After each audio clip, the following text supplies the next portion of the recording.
Hello everybody, welcome back for another video. Hope you're all doing fantastic and that you're all having an incredible day. And without any further ado, let's jump right into it. In what is awesome news, but also like a little bit confusing. This made popular news, and I can only imagine as to why. Ripple, a key player in the cryptocurrency space, has set their sights on the year ahead, as many people have been doing. In a series of posts on Twitter, Ripple's president, Monica Long, laid out a roadmap for 2024 that could very well define the cryptocurrency landscape. That's a bit of an intense sentence, but alas. She said, "We reached the tipping point for crypto to be recognized as mainstream, but we have yet to hit the breakout moment where institutional adoption for real-world utility takes off. 2024 can be that moment as long as we proceed with compliance-first mindset." Fantastic. So we know that crypto is mainstream, but they mean like basically every institution having crypto in some sort of way, and the idea has been for at least a while that it's going to be the Bitcoin ETFs, multiple S's, that will be kind of like that tipping point where they all have a way to easily, I air quoted there, easily a way to be able to get into the cryptocurrency market. Ripple's vision hinges on three crucial pillars. Apparently they are stringent compliance, seamless integration with traditional finance, and enhanced usability of their products. This forward-looking strategy signals a significant departure from the speculative cycles that have characterized the crypto industry since Bitcoin's inception. For those of you who've also been missing that as well, the generalized idea, no one knows if this is true. However, the idea is that we may be done with the old cycles. The idea of prices going up and then going back down is that it was a speculative moment. Prices went up based off of speculation. The speculation did not take place. However, the speculative moment for all of us is the approval of ETFs. And then you have the money flowing into the market, and therefore, like many other markets, you would not see a pull down or drag down as strongly as that. And that's what everyone is kind of looking forward to, question mark. At the heart of Ripple's 2024 vision is a staunch commitment to compliance. Moving beyond a mere compliance-conscious state, Ripple advocates for a compliance-first approach as a cornerstone for rebuilding trust in the crypto sector. I think they just kind of have to say stuff like this because of all the lawsuits and them winning the lawsuits. You can't be like, well, excuse my language here, like fudge the SEC. We're going to do whatever we want because we won the lawsuits. You still have to answer to these people in some sort of way, and they're still like overlooking a lot of what's happening to see if anything should or could fall into their jurisdiction. This was very popular news. And as I told you in the beginning, I was like, I guess, like I understand it's about that time where everyone's talking about 2024. However, the news that they plan on being compliant and integrating with the old system is not miraculously new, because they've literally been talking about that since like 2014, 15, 16, 17, 18, 19, 20, 21, 22, and also in 2023. They're Ripple. Ripple's like the company that has been trying to be as compliant as possible for as long as possible within the cryptocurrency space, which makes the actions of corruption Gensler, even more questionable. Cool. Fantasticals. That's the Ripple's plan for 2024 news. They plan on making sure that people continue to use them, that they are integrated into the old system, and that they are compliant because old man Gensler is breathing down their neck. That's the Rapple news. And yeah, let's move on. Also in like backhanded news, I don't know what to call this. So you know how like people always like talk negatively about the cryptocurrency space, crypto's this, crypto's that, crypto's awful, blah, blah, blah, blah, blah, you name it.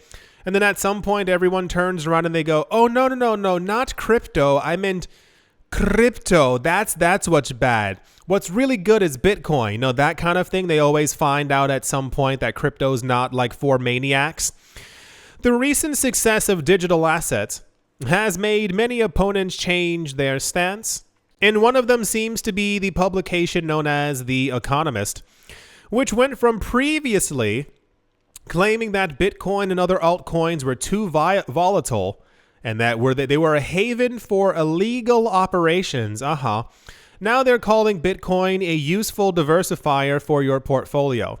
So recently, The Economist had a publication where they were talking about how amazing Bitcoin is and how awesome Bitcoin is and why Bitcoin's rising in price and is now the time for you to buy Bitcoin. So you might have wondered a lot of times, and you may have seen as well, whenever we previously or nowly get negative news about crypto, why I often don't seem to care. I mean, many years ago, it meant a lot to me because I'm sure you remember the ranting videos, but it was more of a like, I used to get annoyed because I thought that it actually meant something. We're conditioned to believe that the words of certain people on the planet has like an actual effect on markets or other things like that. When you realize a lot of the times, a lot of the bankers with an S, who were talking negatively about crypto are also criminals. So it's like, why would I trust anything that you actually say?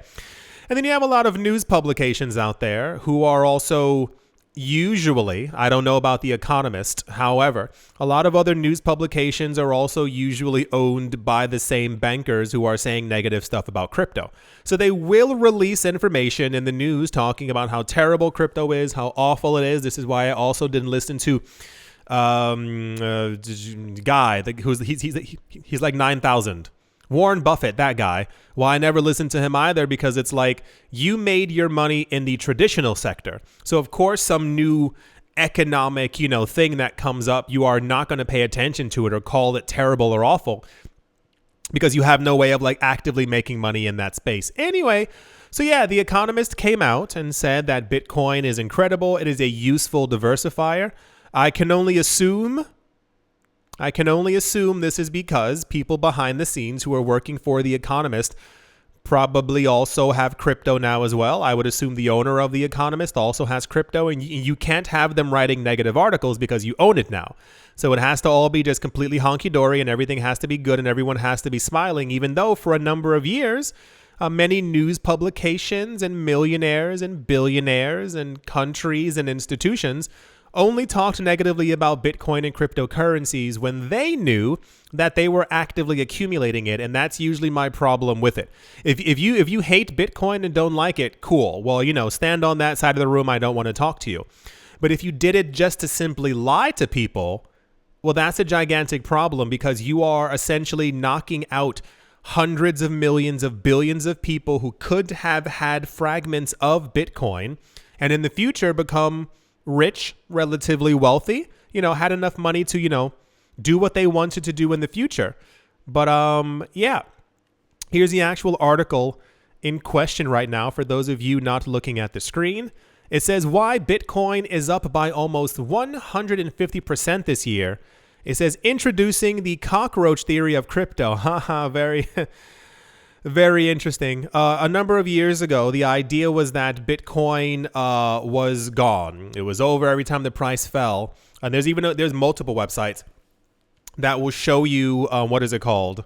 How many times that people have declared Bitcoin to be done and over with, and how it always reemerges back. So this was major news because people, how do I even put this into like a simile? I have no idea. It's basically people in the cryptocurrency space seem to take it as a win when people who talked bad about us before then talk positively about us, as opposed to being like, no, they did it because they were, I don't know what The Economist did, but they did it because they were lying. They were actively lying to make sure that we didn't get into the market to keep prices down low enough for them. So it's not a win.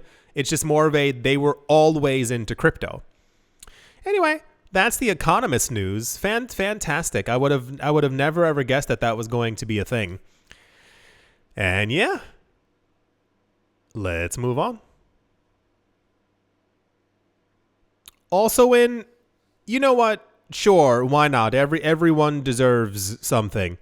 SDF and other community members have apparently been working for 2 years, 24 months, to integrate smart contract capabilities onto the Stellar Lumens network. It says this is a significant step forward for Stellar. This integration is about introducing a slew of new capabilities and possibilities while remaining fully compatible with existing network functions. So this isn't a I told you so moment, but it's more of a I said these words so. If you remember a couple of months ago, I mentioned that there are people, because I saw people complaining, why is there only Bitcoin, Ethereum, and XRP news? And I'm like, I don't know, that they're the only coins that are popping up in the news. You might have noticed as the cryptocurrency market began to move back up, we saw higher prices. We also began to see like a lot of coins re-emerging back into the news. Tron began to emerge in the news. Solana began to emerge in the news. Cardano began to pop up again, as did Shiba Inu and Terra Luna Classic. And there's another one. It's kind of Binance Coin, a little bit more into the news. But now we're seeing Stellar Lumens. I remember saying Stellar Lumens like a couple of days ago, and also the week before that as well. What tends to typically happen for cryptocurrency projects that aren't as popular or have not had a lot of updates and or upgrades over the course of a bear market? You will notice that during a bear market, if we have another significant one again, as that, you know, this might be the last one, so saith the analysts, is that you will only typically hear from like larger cap coins as to what they're doing, how they're expanding, who's using them, who's buying them, etc., etc. For smaller projects, and Lumens can also be thrown in there as well because it is nowhere near as popular as it was before, they tend to go silent and very hush-hush. I call them like hype projects because no one's really using them, but they wait opportunistically for a time where the market is going to go back up quite heavily.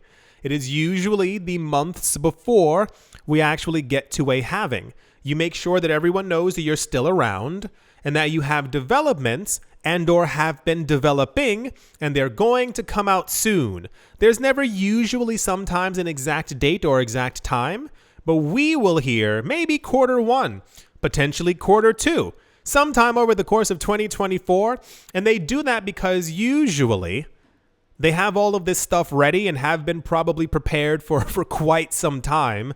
But if you release really good news for a smaller project into a bear market, or a market that's not moving up and just trending sideways, it is going to get absorbed by the bad energy, the bad news, the bad days, and the price will just simply not go anywhere. We've seen this a lot of times across many different projects, even for Bitcoin. No matter how much good news Bitcoin had over the last 2 years, it kept on sliding down. You can look at the older videos. Every single day was good news for Bitcoin. I tend not to throw in the Sam Bankman-Fried FTX Genesis news into there because those are companies who allegedly did wrong. But what tends to happen is as we get closer to a halving, we begin to hear about these little projects all over again. And Stellar Lumens, as no one talks about them, they're not being used as much as previously thought before. For those of you who were not here, Stellar Lumens was touted as the brand new XRP, and I told people that they weren't because they weren't going to be used. I think is MoneyGram and other old way of sending money was going to use Stellar Lumens, but then I don't know if that ever happened or if it's taking place. Like I literally have no idea because they haven't been in the news. And the last major thing that we heard about Stellar Lumens, major thing, was that they were burning a whole bunch of lumens to try and get the price to rise, and it didn't. So apparently they're now trying to add smart contracts onto their platform. This is a very common thing. This is something that began around 2018, 2019, when a lot of developers and people working on these chains realized that they can basically all do the exact same thing. That's why I told all of you before, a lot of these coins are literal garbage, because they're just a mimic of a mimic of a mimic of a mimic of a mimic of an original. So everything basically sprouted from Bitcoin. You can, of course, improve on it and make it faster and cooler and cheaper transactions and all that other stuff, but they can all have the exact same thing. Like there's a reason, because they're just all basically copies of each other. There's a reason why they can all have NFTs, why they can all have smart contracts, why they can all have ICOs and STOs and all these other things, and you can build on them and have other layers. It's because they're all the exact same thing. Part of the problem is that people kind of latch onto a coin, they fall in love with it, and that, because it has a different name, they think that differentiates it from everything else that's actually there on the market. But alas, Stellar Lumens is back in the news because of the timing of it, and they're trying to let everyone know that they're still alive, they're still well, blah, blah, blah, and all these other things, and now they're adding smart contracts. It says a key milestone has been accomplished. The SDF, in collaboration with the maintainers of the prominent Stellar Software Development Kits SDKSs, has released a software suite that covers all of the aspects of what they're calling Protocol 20. This much anticipated update will bring Soroban, SOROBAN, smart contracts to the Stellar network. To facilitate this transition, the network's validators have set a date of the 30th of January to vote to determine whether or not the mainnet should be upgraded to Protocol 20. I assume they're going to. It's very rare, if ever, that there's a date for an upgrade and it doesn't end up happening. If it does not happen, it's usually because someone has found a bug. They go to fix it, it gets fixed, and things kind of move on from there. Protocol 20 is expected to be Stellar's most significant improvement, of course, because you can't say it's going to be doing absolutely nothing. The community has agreed to establish the network slowly to maintain performance, security, and stability. Validators will roll out a phased approach after the vote. This technique steadily increases Soroban transaction capacity while monitoring smart contract functionality. So I assume, I say good 10 to 15 days before this should happen, we are probably going to be swamped with an egregious amount of Stellar Lumens news. If you missed it a couple of days ago, the CTO of Ripple also was talking about why Stellar Lumens price also follows XRP every time XRP also moves in price. We'll see if the project ends up doing anything. I don't usually tend to count projects out. A lot of times, I've seen in other cycles, there may be a coin you haven't heard from in a while who potentially ends up coming back and does kind of well, and the price goes up and everyone ends up loving it all over again. But I feel like a larger part of the cryptocurrency market has more or less solidified itself as to where it's going to be, regardless if a coin moves up and down in the rankings. It's more of I think we have a general idea of like the coins that will make it into the future. However, there are a lot of other times that coins do surprise the market and they do move up and or down back from where they were before, but we'll see what ends up happening. I feel like this is definitely a, hey, look at us over here, look at what we're doing to our coins, something's happening kind of thing, as opposed to like actual usage. If over the course of 2024, we hear that there are 12 companies who are going to be using Stellar Lumens and not companies that they created or seed funded, that's a huge development. If nothing like that happens, then it's kind of still a bust.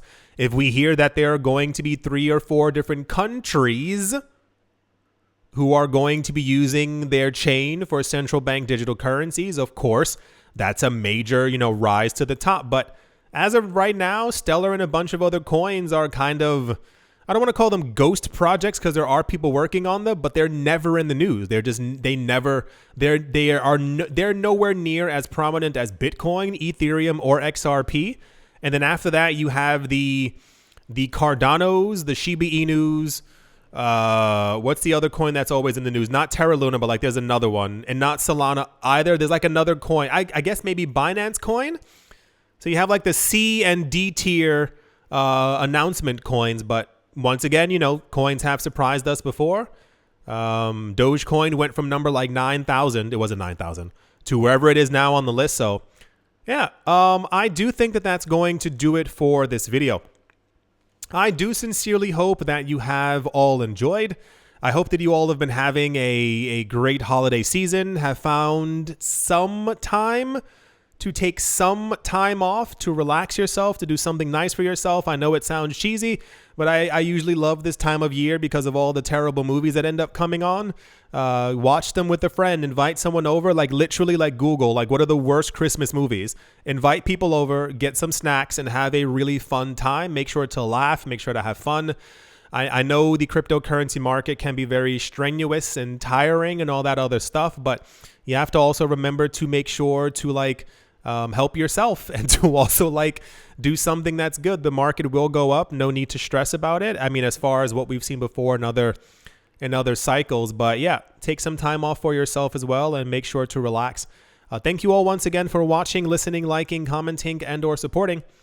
And I will most certainly be talking to you all soon. See you.